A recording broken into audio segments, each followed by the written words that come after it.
வணக்கம். தலைப்புச் செய்திகள்.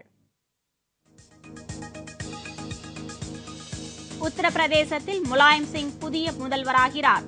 இன்று நடைபெற்ற வாக்கு எண்ணிக்கையில் மாயாவதியின் பகுஜன் சமாஜ்வாடி கட்சிக்கு பெரும் பின்னடைவு ஏற்பட்டது.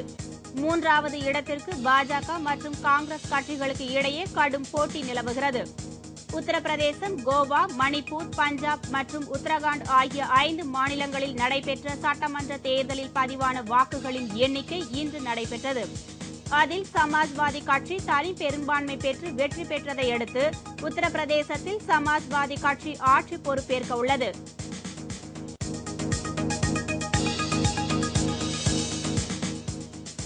உத்தரகாண்ட் மாநிலத்தில் பாஜக மற்றும் காங்கிரஸ் கட்சி இடையே இழுபறி நிலை ஏற்பட்டுள்ளது. மொத்தமுள்ள 70 தொகுதிகளில் பாஜக 25 இடங்களில் வெற்றியும் 8 இடங்களில் முன்னிலையும் பெற்றுள்ளது. இதேபோல் காங்கிரஸ் கட்சி 24 இடங்களில் வெற்றியும் 6 இடங்களில் முன்னிலையும் பெற்றுள்ளது.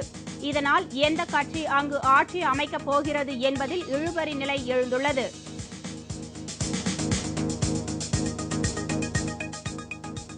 மணிப்பூர் மாநிலத்தில் தொடர்ந்து 3வது முறையாக காங்கிரஸ் கட்சி வெற்றி பெற்று தனி பெரும்பான்மையுடன் ஆட்சி அமைக்கிறது.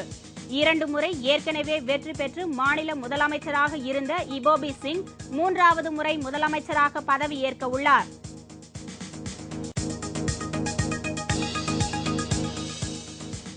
பஞ்சாபில் அகாலிதள் கட்சி அபார வெற்றி பெற்றதை அடுத்து பிரகாஷ் சிங் பாதல் முதலமைச்சராக பதவியேற்க உள்ளார். பஞ்சாபில் பெரும்பான்மை வெற்றி பெறும் என்று எதிர்பார்க்கப்பட்ட காங்கிரஸ் கட்சிக்கு பெரும் பின்னடைவு ஏற்பட்டுள்ளது.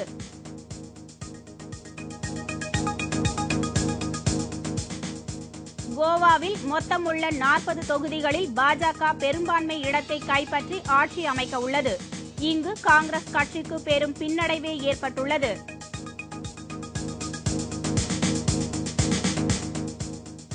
கூடங்குளம் அணு உலை தொடர்பாக தமிழக அரசு எடுக்கும் முடிவை தொடர்ந்து அடுத்த கட்ட நடவடிக்கை எடுக்கப்படும் என்று கூடங்குளம் போராட்டக் குழு தெரிவித்துள்ளது.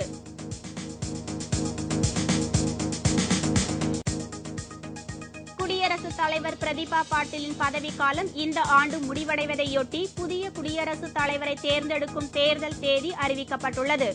அதற்கான வாக்குப்பதிவு ஜூன் 19ஆம் தேதியும் வாக்கு எண்ணிக்கை 21ஆம் தேதியும் நடைபெறும் என்று தேர்தல் ஆணையம் தெரிவித்துள்ளது.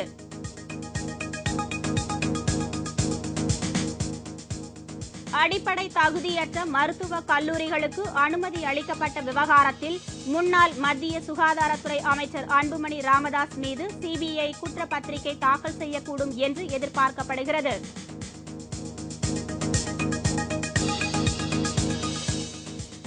உத்தரப்பிரதேச தேர்தலில் ராகுல் காந்தியின் மந்திரம் காங்கிரஸ் கட்சி வேட்பாளர்களுக்கு உதவவில்லை. பெரிதும் எதிர்பார்க்கப்பட்ட பல முக்கிய வேட்பாளர்கள் இந்த தேர்தலில் தோல்வியை சந்தித்துள்ளனர். இதற்கிடையே 5 மாநில சட்டமன்ற தேர்தலில் பல இடங்களில் காங்கிரஸ் அடைந்த தோல்வி நாடாளுமன்ற தேர்தலிலும் எதிரொலிக்கும் என்றும், குறிப்பாக வரும் பட்ஜெட் கூட்டத்தொடரில் இது எதிரொலிக்கக்கூடும் என்று தகவல்கள் தெரிவிக்கின்றன.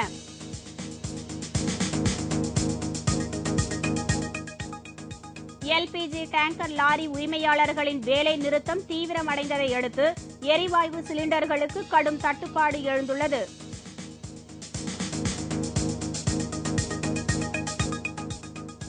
தமிழக மீனவர்களை சுட்டுக் கொன்ற 2 இத்தாலிய கப்பல் அதிகாரிகளின் சிறை காவலை மேலும் 2 வாரத்திற்கு நீட்டித்து கொல்லம் நீதிமன்றம் உத்தரவு பிறப்பித்துள்ளது.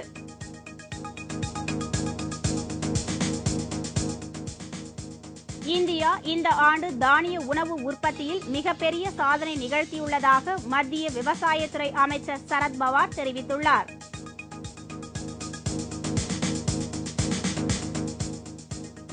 உத்தரப்பிரதேச மாநிலத்தில் படுதோல்வியை சந்தித்துள்ள மாயாவதி மீது அடுத்தடுத்து ஊழல் வழக்குகள் பதிவாகும் என்று தெரிகிறது. மேலும் லக்னோ நகரம் முழுவதும் நிறுவப்பட்டுள்ள மாயாவதியின் சிலைகள் மற்றும் யானை சிலைகளை அகற்றவும் நடவடிக்கை மேற்கொள்ளப்படும் என்றும் எதிர்பார்க்கப்படுகிறது.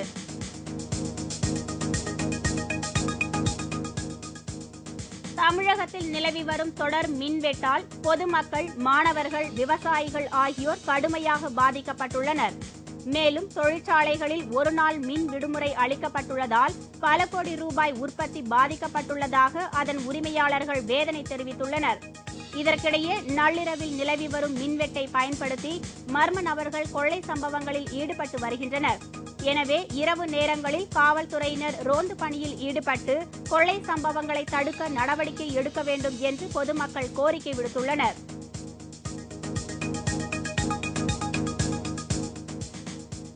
நடந்து முடிந்த 5 மாநில தேர்தலில் காங்கிரஸ் மற்றும் பாஜகவிற்கு மக்கள் சரியான பாடம் புகட்டியுள்ளதாக மார்க்சிஸ்ட் கட்சியின் மாநில தலைவர் ஜி. ராமகிருஷ்ணன் தெரிவித்துள்ளார்.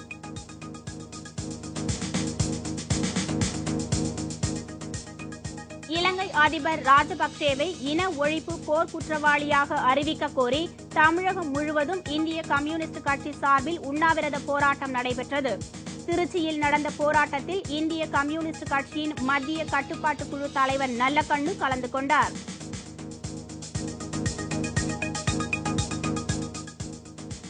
ஆவின் பால் விற்பனைக்கான கமிஷன் தொகையை 2 ரூபாயாக உயர்த்தி தர வேண்டும் உள்பட பல்வேறு கோரிக்கையை வலியுறுத்தி வரும் 12ஆம் தேதி சேலத்தில் உண்ணாவிரத போராட்டம் நடத்த உள்ளதாக சேலம், நாமக்கல் மாவட்ட ஆவின் பால் விற்பனை சங்கம் அறிவித்துள்ளது.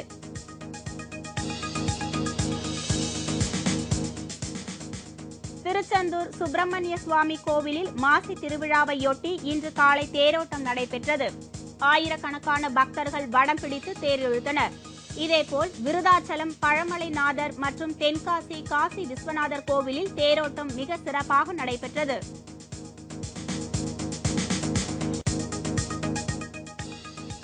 சென்னையில் வங்கி கொள்ளையர்கள் சுட்டுக் கொன்ற சம்பவம் தொடர்பான வழக்கை சிபிஐக்கு மாற்றக் கோரி தொடரப்பட்ட வழக்கில் 2 வாரத்திற்குள் பதிலளிக்க தமிழக அரசு மற்றும் டிஜிபிக்கு சென்னை உயர்நீதிமன்றம் உத்தரவிட்டுள்ளது.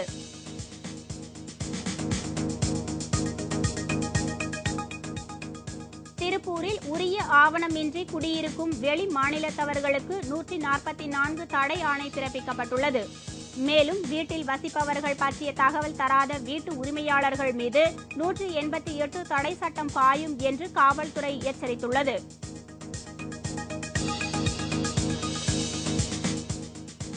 சென்னை எம்கேபி நகரில் உள்ள பெட்ரோல் பங்க் ஒன்றில் இன்று அதிகாலை பயங்கர தீ விபத்து ஏற்பட்டது.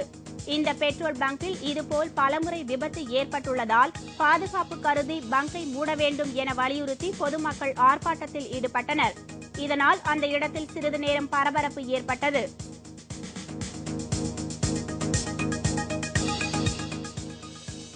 துப்பாக்கி முனையில் கேரளாவில் இருந்து கடத்தி வரப்பட்ட வாலிபர் ஒருவர் கொடைக்கானலில் வாகன சோதனையின் போது போலீசாரால் மீட்கப்பட்டார். தப்பி ஓட முயற்சித்த கடத்தல்காரர்களை காவல்துறையினர் கைது செய்து விசாரணை நடத்தி வருகின்றனர்.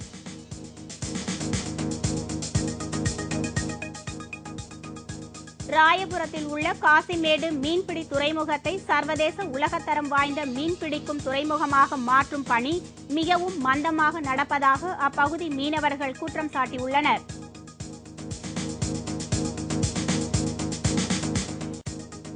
தூத்துக்குடி மாவட்டம் திருச்செந்தூர் அருகே உள்ள அங்கமங்கலம் அன்னபூரணி சமேத நரசிம்ம சாஸ்தா கோவிலில் அரசு பொதுத் தேர்வு எழுதும் மாணவ மாணவிகளுக்கு சிறப்பு யாகம் நடைபெற்றது.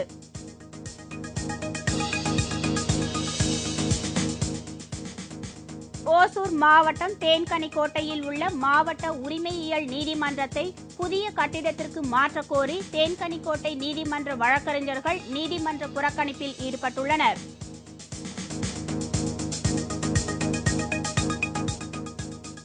இந்தோனேஷியாவை சேர்ந்த 2 கைகளும் இழந்த பெண் ஒருவர் புகைப்பட கலைஞராகி சாதனை புரிகிறார்.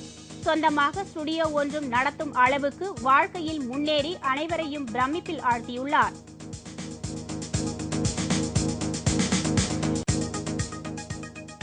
பிரான்ஸ் நாட்டில் பெய்து வரும் அதிக பனிப்பொழிவால் அந்நாட்டின் வடக்கு பகுதியில் உள்ள நகர மக்களின் இயல்பு வாழ்க்கை பாதிக்கப்பட்டுள்ளது.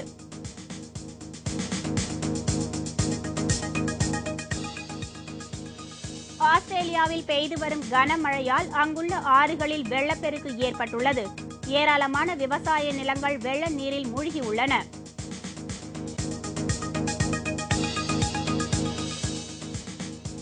அடிலைட்டில் நடைபெற்ற 2வது இறுதிப் போட்டியில் 8 விக்கெட் வித்தியாசத்தில் இலங்கை அணி வெற்றி பெற்றது. 2 அணிகளும் தலா ஒரு போட்டியில் வெற்றி பெற்றுள்ளதால் நாளை மறுநாள் நடைபெறும் 3வது மற்றும் கடைசி இறுதிப் போட்டியில் 2 அணிகளும் வெற்றி பெற கடுமையாக போராடும் என்று தெரிகிறது.